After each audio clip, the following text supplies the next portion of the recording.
If the freedom of speech is taken away, then dumb and silent we may be led, like sheep to the slaughter.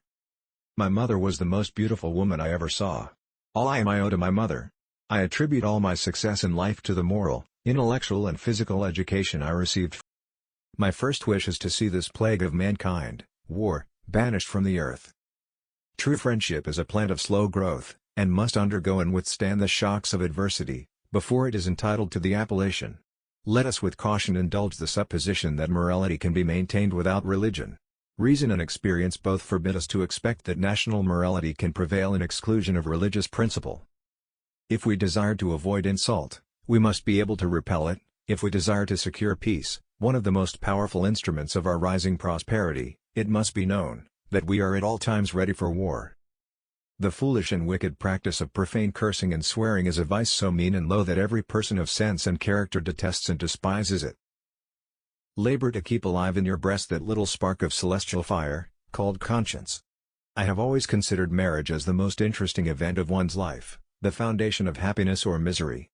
The alternate domination of one faction over another, sharpened by the spirit of revenge natural to party dissension, which in different ages and countries has perpetrated the most horrid enormities, is itself a frightful despotism.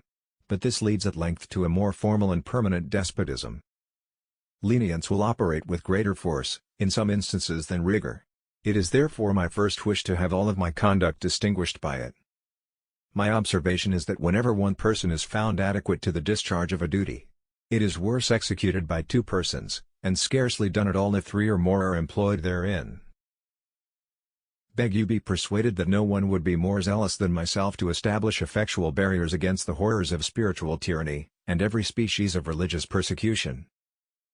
I know of no pursuit in which more real and important services can be rendered to any country than by improving its agriculture, its breed of useful animals, and other branches of a husbandman's cares. The Constitution which at any time exists, till changed by an explicit and authentic act of the whole people, is sacredly obligatory upon all. To form a new government, requires infinite care, and unbounded attention, for if the foundation is badly laid the superstructure must be bad. The tumultuous populace of large cities are ever to be dreaded. Their indiscriminate violence prostrates for the time all public authority, and its consequences are sometimes extensive and terrible. The establishment of civil and religious liberty was the motive which induced me to the field. The object is attained, and it now remains to be my earnest wish and prayer, that the citizens of the United States could make a wise and virtuous use of the blessings placed before them.